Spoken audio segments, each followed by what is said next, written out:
the bottom of it with your host, Joshua Moriarty.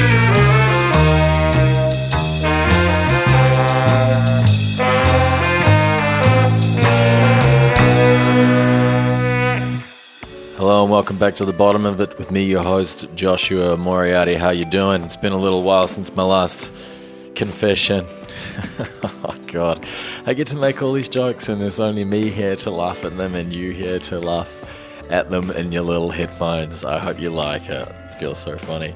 What have I been up to? I put out my first song under my name, Joshua Moriarty, today. It's a song called RTFL. You can find it on iTunes and Spotify and all of that. It's the beginning of my solo career. I'm pretty excited, actually. Gonna have a record to follow that up soon called War Is Over. Been working on it for ages, so go bloody listen to it, alright? See what you think.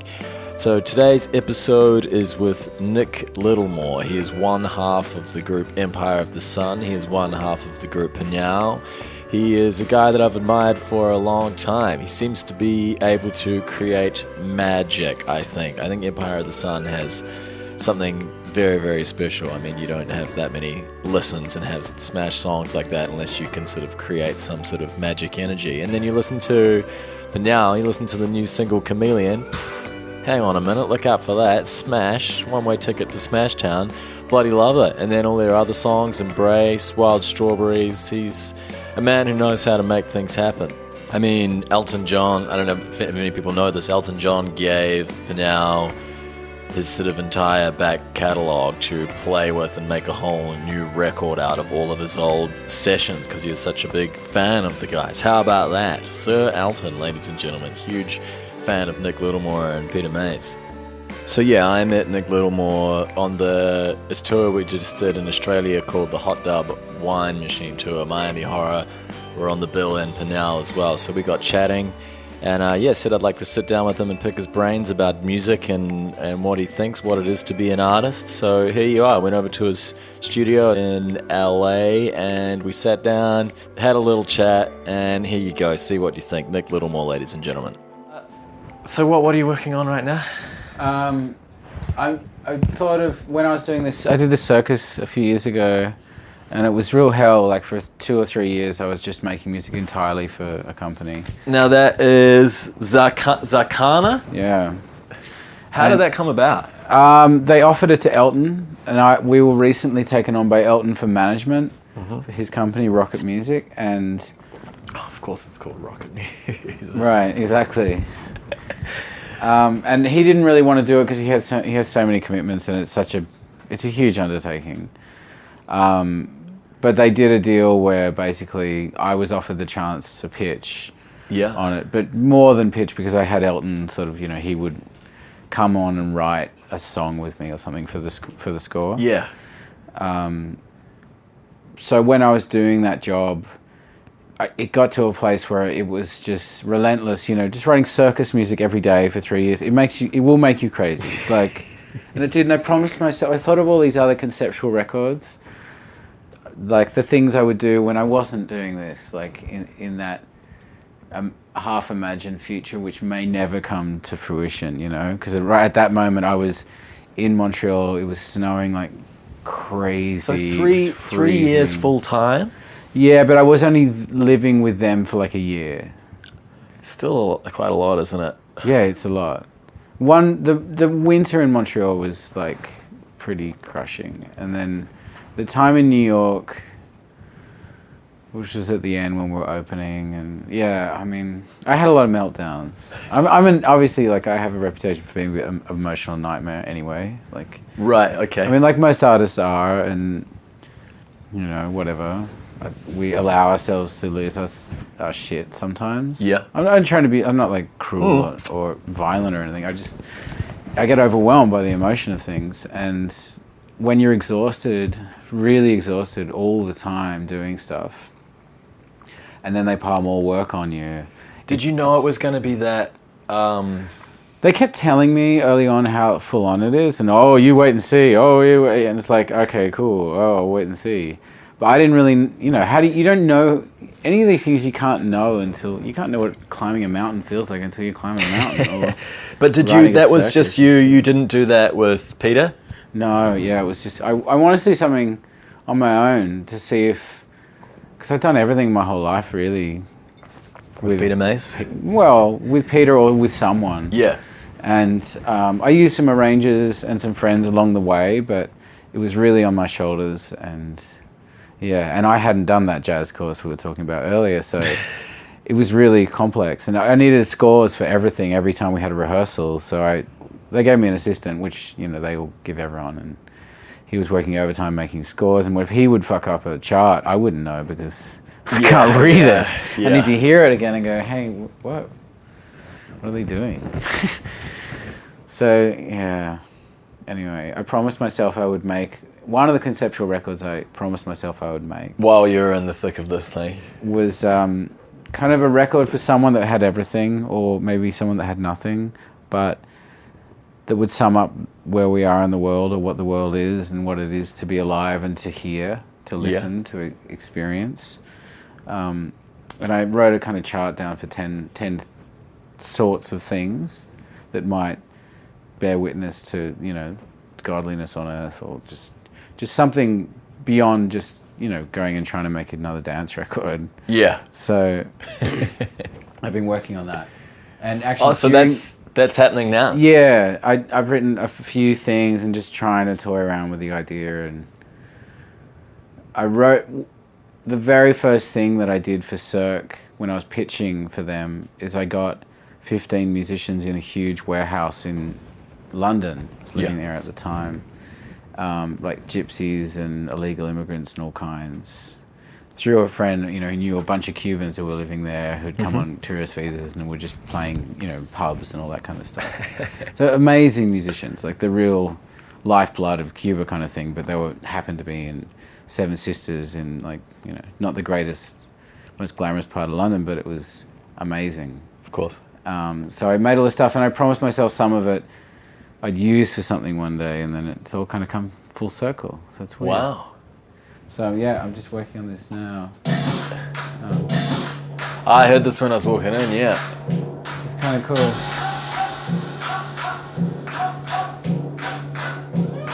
So what, you just chucked a bunch of mics up in a... No, it's in a proper studio called The Pool. It is proper, but it's like a huge warehouse full of instruments, and we filled it with all this like world percussion stuff.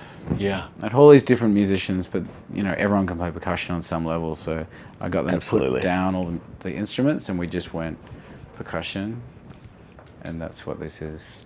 Is the whole record going to be like that, or everything? No.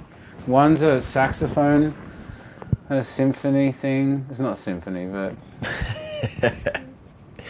I like the idea of a saxophone symphony. Yeah, okay, it's a saxophone symphony. Yeah, let's go with that. I mean, I would love to perform shit like this live, but it's impossible, the logistics of getting, if you're doing like a lot of overdubs and it all has to happen at the one time, how do you get someone to play The only way you can do it these days is if you advertise it as that thing, and people know they have to pay a lot of money for the tickets. Okay, yeah. And then you get booked at a few festivals as Nick Littlemore doing his saxophone symphony. And everyone knows that that's specifically what they're getting. And if they want it, they've got to pay you $100,000 to show up. Well, $100,000. I don't think they'd want to pay $100,000 for this, but... For a saxophone symphony?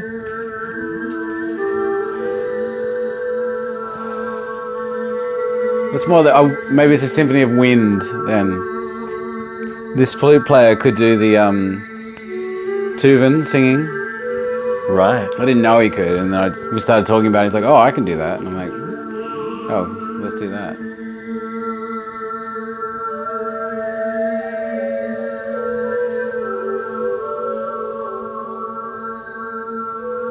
So that's him going with his mouth?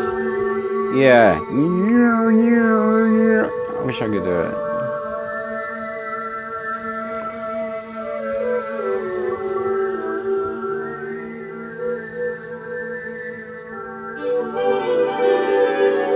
Cool.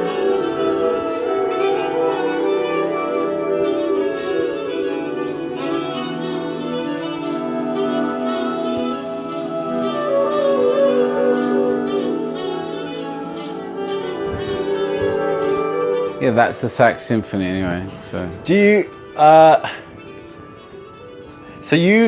How much of what you do sees the light of day? I started a label so I could put music out. Yeah. Because So you're a closer? most of it wasn't.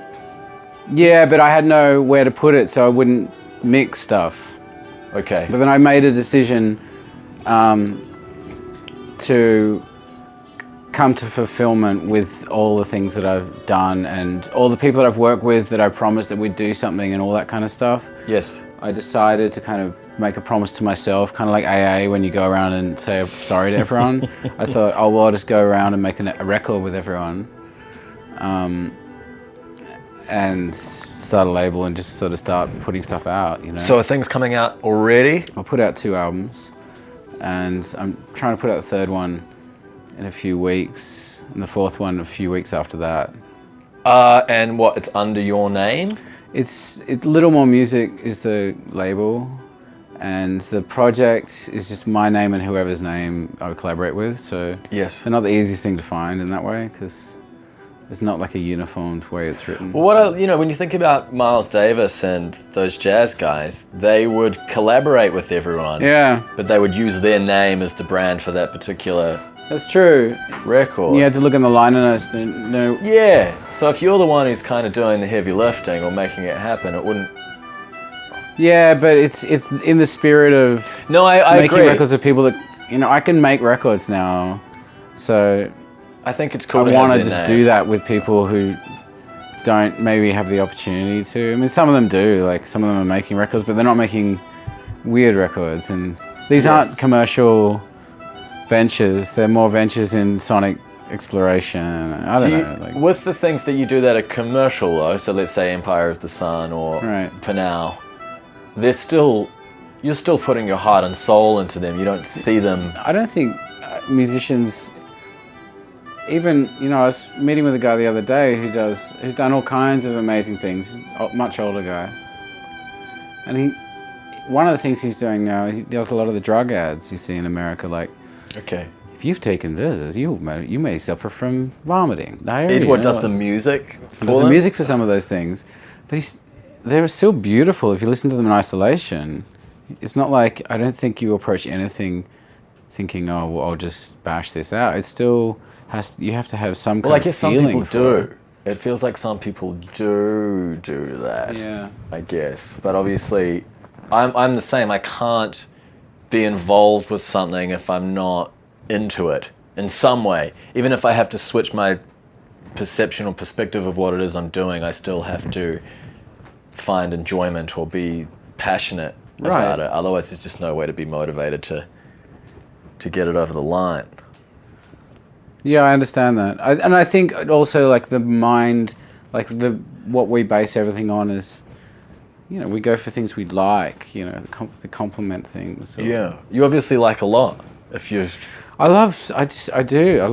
Music is people and it's communication, and I guess I really like people, but I like them one-on-one. I'm not great in crowds. I think I find it full on, but most people aren't, I don't think most people crave that kind of feeling.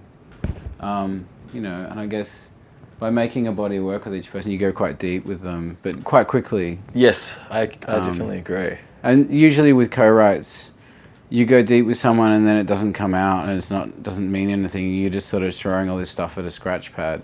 But with this, we just go straight into making a record. Like, whatever we do is the right thing. And I wanted to put yes back in the equation because it's so based on a negative, like on a no, on a try again, or that's not good enough, or I wanted to turn it all to a positive place. Is that through experience with the music business or anything? Yeah, I think it's to do with being in making music, both professionally and in every other way, for such a long, my whole life. Yeah. So I think it's a reaction to the way a lot of it's structured. I guess you've seen... There's a weight on it, Yes. If you're going to do something, does it fit into these categories? Then, if not, why are you doing it?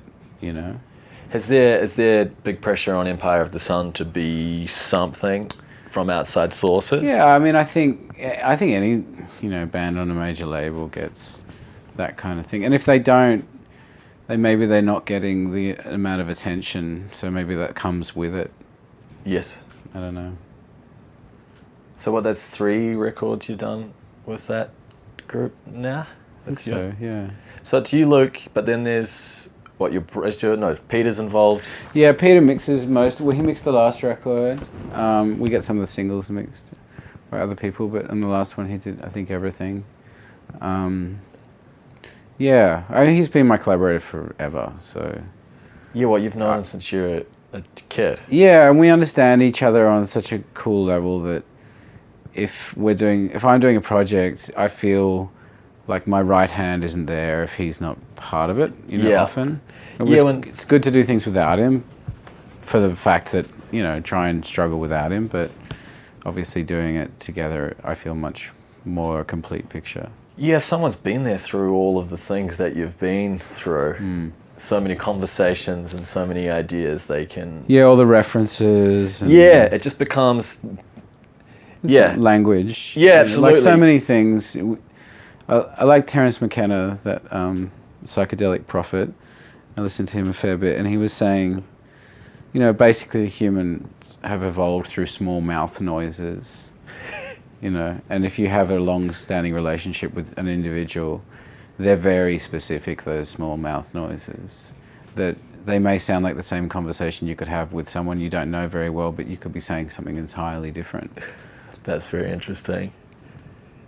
All based on the very subtle small mouth noises. You can tell a lot from someone's mouth, watching them when they speak.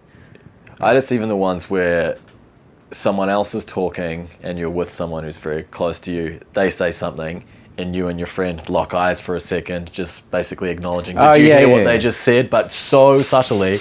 My sister and I is always like that. If someone just says anything, that we're both like, oh yeah. Just boom, lock eyes for that 1 second, both like brains think exactly the same thing, but no one would even know that you're... Well, I think the thing is, for me, I grew up with 2 siblings, so I'm hyper aware of those sorts of situations. Yeah. So I'm always... That's why I like one-on-one as well, I think. There's no collusion, because you can't collude if you're alone. Like you just got to be straight, and I think it's the same musically. In a jazz band, you've got 5 people all playing to themselves. Yeah. But when you do a soloist, it's very concentrated. That's interesting, because then, Pnau, you say it Pnau? Yeah, and Peter. Pnau. Oh, Pnau, okay. What do you say? Depends on the day. That's what I say, but I don't expect anyone else to say that. I mean, I'm just looking at your career, with Teenager with Pip, there's just the 2 of you. Yeah. And then there's a lot of collaborators with that one. Right. But it's always 2 of you as the bassist. Felt, I mean, I think in many ways, I'm always going to need someone. Yes. It's hard to I know that. It's hard to do it by yourself. I just can't. I never went to jazz school. I can't fucking do it on my own. But even if you did anyway, you can't... if it's a conversation, then... And there's Peter calling now. If it's a conversation, I can't have it on my own. Yes. You can have it with God, okay? Yeah, I do that all the time. Like, you write music or you sing and it comes through you and it shoots through you like an arrow and all that shit and it sprouts from your lips like a rose. But, I mean, ultimately, I want to be with another human and go... and I like being with humans that can be difficult too. Not nasty so much, but if they're difficult... That's not necessarily a turn-off for me. I've collaborated with some people, great musicians, but they're quite intense characters. But that's cool. You kind of get with it. It pushes you in a whole nother... to do something else. Yeah, I mean, if they're, like, not nice, and if they don't want to do it, then that's a whole other thing. Yeah. Then just don't do it. Every collaboration sort of expands your vocabulary musically as well, I find. Every time you listen to something too. Yes. I mean, really listen to something. I mean, I hear shit all the time, but when I sit down and really listen to stuff, like my friend sent me this record. He's just done it. He wants me to check it out. It was a drummer playing in Pnau from London. We haven't had him recently because we've been doing other stuff. But what's his name? His name is Tuggy. Tuggy? Tug. Tug. Or his band's called Batagon Symphony. And it's just so cool.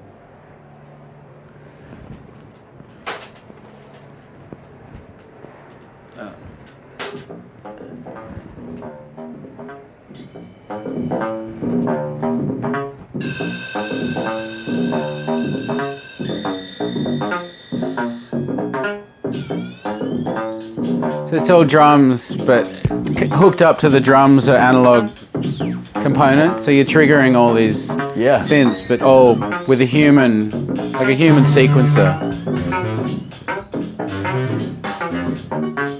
Cool. I love it.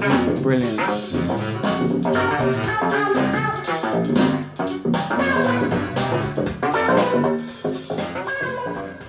You know, for me, there's a huge part of making stuff it's such a necessity to get away from a downward spiral of thought, which would end in a negative place. And So this is like therapy for you? I think kind of. I think it's that you come in and you make, and there's a purposefulness to it.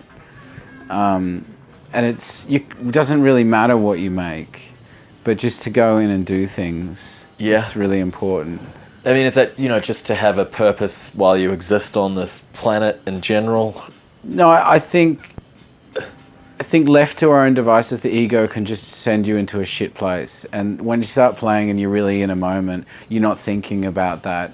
You're living the music, it's running through you. Yes. And it's like a pulse. And that is a much more important place for me to be, like emotionally. Well, not important, but it just, it feels like the right place to be rather than, But that's in a studio environment because you don't really play live that much? Haven't for a while, yeah. Yeah, but in the studio, I've turned that into a performance space anyway. Yeah, it still can be the same thing. I mean, you are... definitely is for me on the mic. Like, yeah. I do a lot of my writing with my mouth, and I convert that into score, basically. Because it's my first instrument, really. Even though I'm not a great singer, there's all these tricks I've worked out. Yeah.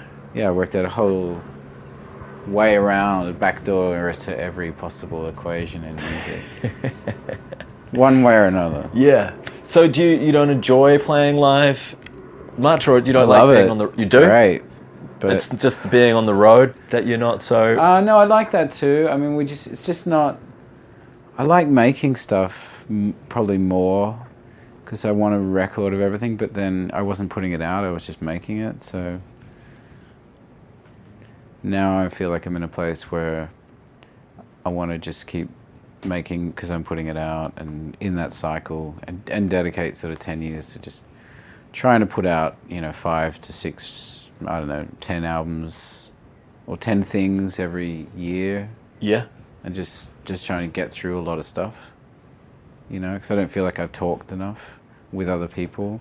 Okay. I mean, musically, I don't think I've explored this or that, or like there's more things to say or to check out, to share, to... Do you think you will... To ask of the audience. Yeah. I mean, this is a question I ask most people is, will there be a point where they think they can be contented in that they've had all the conversations, they've said everything that they feel they have to say? Is there a point where you can go, okay, now I can rest, I've done enough? Well, I mean, I think when tapping into the cosmic consciousness or collective unconscious or whatever, that thing, where it all comes from, as you know, yes, is endless. It is, yeah. So I've never run out. I don't think that you should stop. I mean, I do think that I want to teach when I'm older. I don't think that there's, okay, cool, young teachers, great, that's great, but I think old teachers are cooler. Well, when they've actually been out in the field. That's what anyway, time. Whatever. I shouldn't pass judgment on fucking teachers. No, I don't want to pass judgment on teachers. I don't want to. But a lot of the ones... No, it's better to not even that. I just want to teach when I'm older because I think I would really love that experience. There was a thing here in the States there's been a few different programs, like summer programs at universities. Yeah. There was a few famous ones in the 70s. I think it was called Black Mountain College. It was in upstate New York. Right. Might not have been upstate New York, but Black Mountain College. And John Cage went there and all these different people. Okay. And they do these summer series. And you'd have, 20, 30 kids who were really in it, really dedicated. And you could imagine that. With 30 musicians in a room for a summer, for 6 weeks. Sounds like a good lot of fun. recording stuff. I could have a lot of fun. You could make a lot of really hip, interesting, crazy stuff. Keeps you young as well. Yeah. At that particular time in your Living life in when that you could music start and to... the pulse of it and everything. I'm excited to do things like that. So you haven't done any teaching yet? No. No, I mean, I think when you work with someone, you pass knowledge back and forth. Of course, yeah. But no, never done anything formal. Yeah. What is it that you think, musicians offer to the planet or to people, or what music sort of does? I'm pretty sure like the world was sung into existence. I like that. Yeah, there's actually, I can play you the song if you want. Let's hear it. I didn't write it, I'm not that much of an egoist. I mean, borderline, but see if I can find it.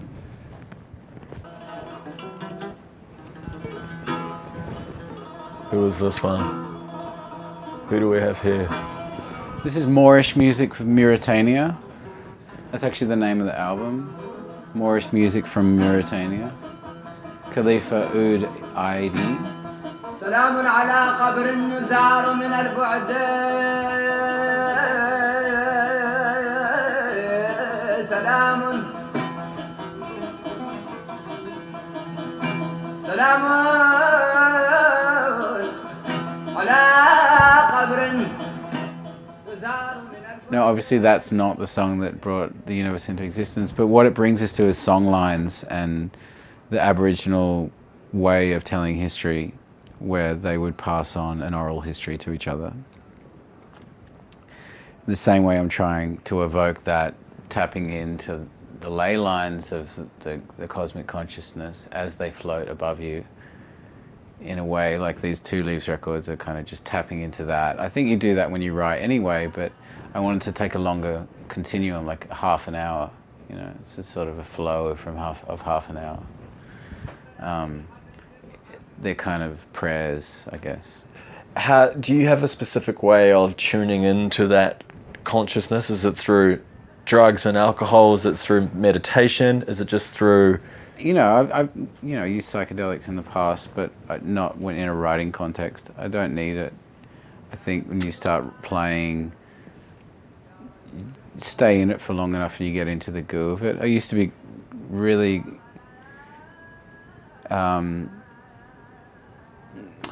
It's kind of tricked like by my mind, thinking that I had to be hungover to do good stuff.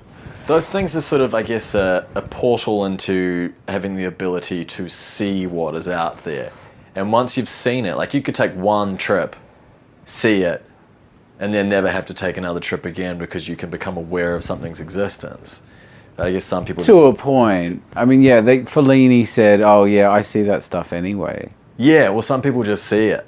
See, does he see that stuff anyway? Maybe. I I mean, think some people have really crazy dreams. Like my wife has dreams every night that are completely real, and she remembers all of them. Like, I mean, all of them. She sits there and tells me for like half an hour sometimes these dreams. I can't remember anything. I'm like, wow, that's crazy. I know that I have dreams, but I don't... Doesn't smoking pot kill your dreams? Yeah. So you have the dreams during the day when you're smoking, but then at night they're all gone, whereas she has the opposite effect. Maybe, perhaps? yeah. You're still getting to see stuff. Yeah, yeah. I mean, sometimes I love that state, just slipping into sleep. It's my favorite part of the day, I think. Just as you glide, especially if you had a good day and you're kind of buzzing. There's good energy around you. And if you're a little high, you get all those sort of dots and things, those patterns. HPPD is what they call it. Yeah. Yeah, But I what- like so- that state, just as you're drifting off. And do you get songs come to you in that particular moment? Sometimes, yeah. I hear songs a fair bit, but I don't have the musicality to make them.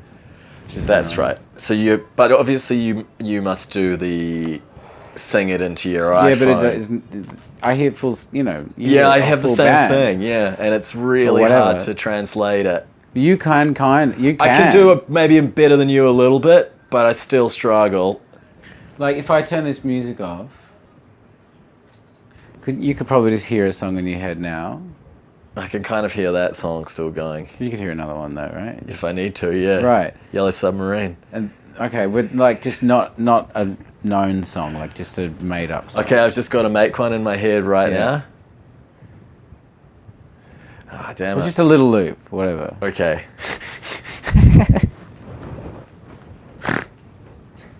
I just snorted.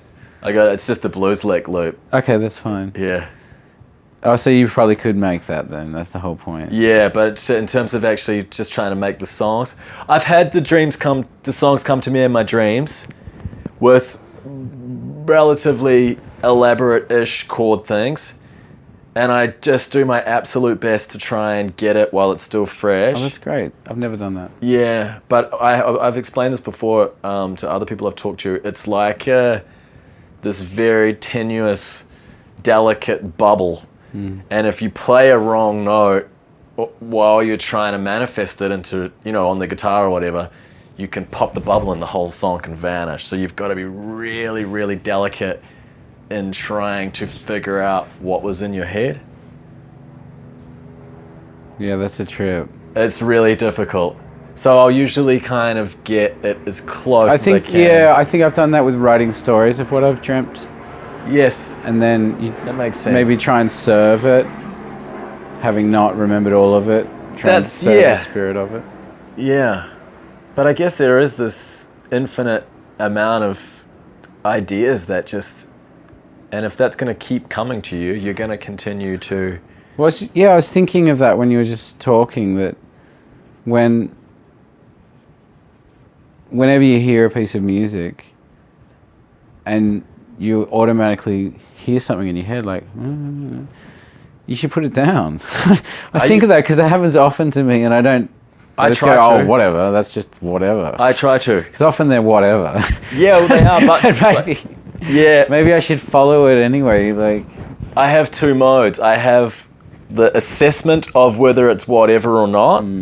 But if it gets over 50% in my head, I'm like, okay, you gotta at least sing this. Well, even if it just lingers, maybe. Yeah, put it down. And then what I do now is I take a photo of my face every time I write a little piece. Just this little memento, and I give it a name. Oh, interesting. And then I save them in a folder, and I've got hundreds of them now because I only started a few years ago. You don't video it?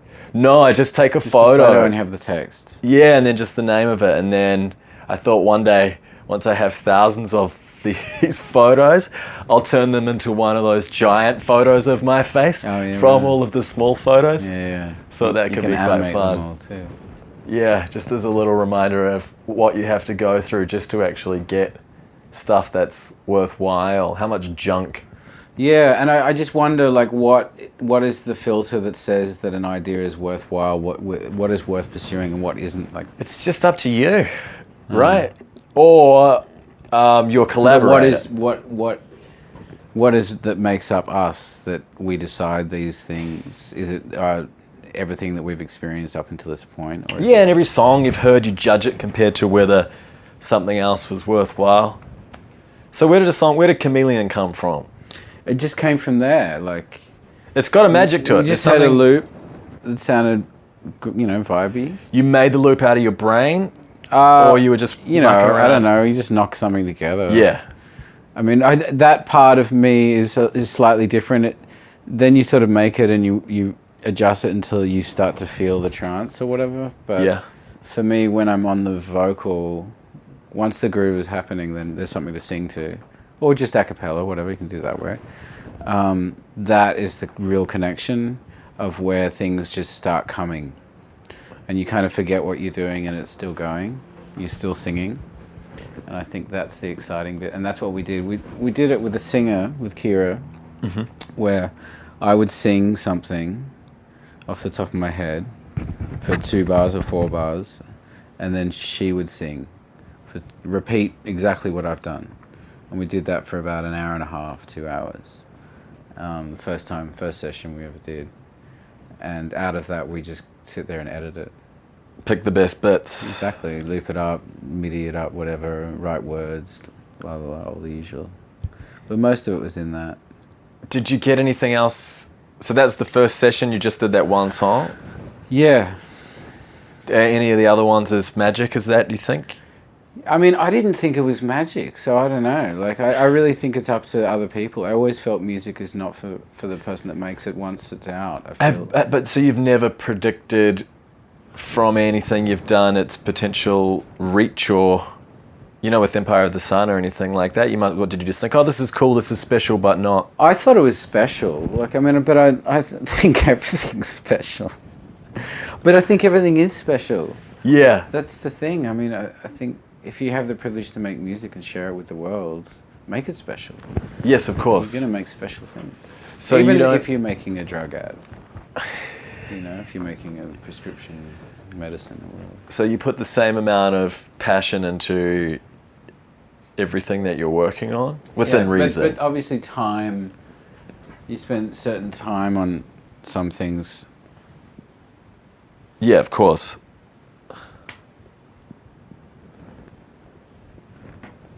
More than others. Does your... And, you know, you have those universal, like those golden thoughts. You go, oh, I'm going to make that. Those ones you might not give to the advertising agency. Not that I do much ad stuff at all. I know which ones I need to keep for me that are the most sort of personal, or that I need to just fulfill on my own, rather than take into a collaborative environment. Interesting.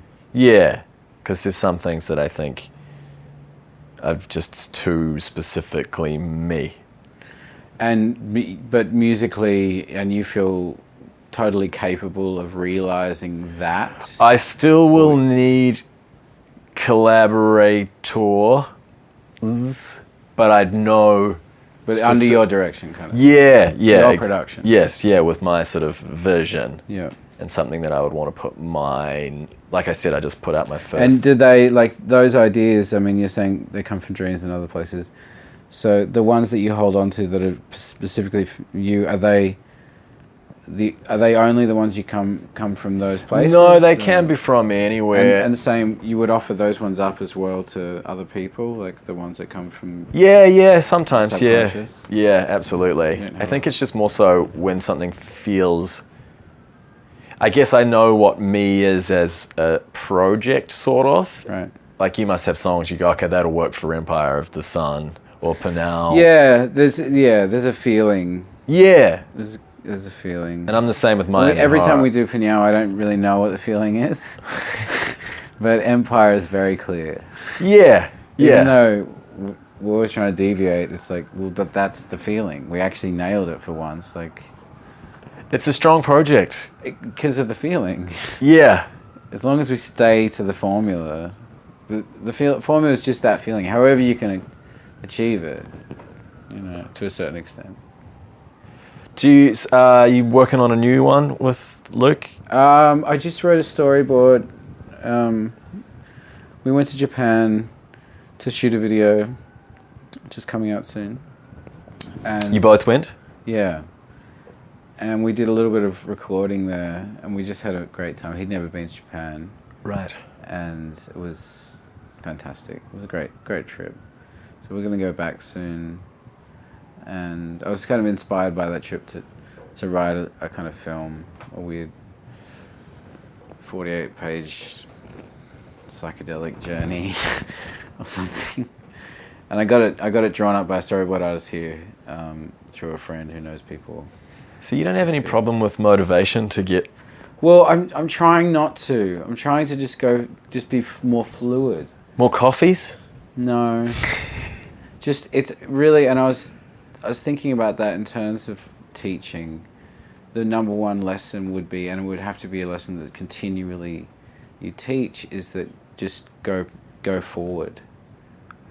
Keep doing things, because it's so easy, and I think in other fields maybe people do just continue to work, but we work in a slightly different space when you're working artistically, of course, creatively, that we stop ourselves a lot, where we end up being idle, and ideas are abandoned and things are dismantled, and I think that is really useless, and I think that it's better just to keep doing. I 100% agree. I've always been moving, Right, and working with someone or getting something done and finishing things and getting them out there. Yeah, getting them out there. Yeah, it's really, so really important. Because I got shit on my hard drive still, and it's like, so I hate it, because it's on your shoulders then. Yeah. You've gone and you've recorded something, it's just sitting there on your shoulders. It's, I mean, just the only way to kind of, any sort of person who's been successful is just constantly worked, right? The sort of, the consistent nature of it is what kind of leads you to getting there. Yeah, exactly. And you don't see all the things they did that maybe didn't work. I mean, if you even look at people like Prince and David Bowie and, other idols like that, they just had shitloads of records and were always doing something and changing and twisting and morphing. I think that is one of the big keys to surviving in this industry, is get your catalogue up. Like I really wanted to get my catalogue up, to a much more substantial amount of records. And the only way I could do that and make the records really interesting and compelling continually is to make it an open forum for collaboration. Yeah. Because that's the only way forward. Who's funding all of it? Have you got a... I'm funding It's all on you. Yeah. I mean, I do a lot of it in here, obviously. I guess you can get it all done. You just... Well, the recording process is only 2 days, usually, for the other person. And for me, it's like just however long I have, really. And if you can find someone to mix it in your... I just get Peter to mix. Well, Peter's mixed a bunch of them. And then a guy in New York, Roy Hendrickson, is mixing some stuff as well. But yeah. But you have to take the plunge, Yes. Or I did anyway. I think it's very exciting. Are you optimistic or pessimistic about the future of humanity? This is my favorite question to ask people. Well,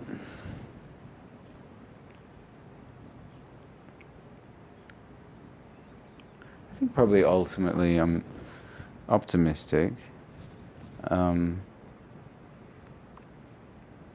There is an inner goodness to people. Not everyone, no one, in fact, I believe, is truly evil all the way through.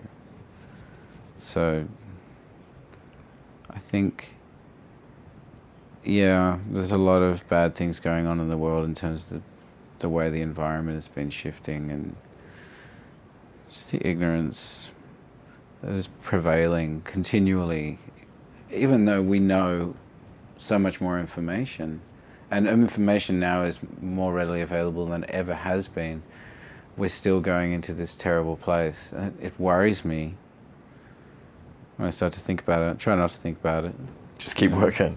And, if you check out, I guess, the psychedelic realm, it's usually a pretty safe, beautiful place that tells you everything's going to be okay. So I choose to listen to them over the media, to be honest. My wife's the opposite. She likes to know what's going on in the world. Saying before she's a New Yorker, so she's grown up with the media right there in the center of the world and all that kind of stuff.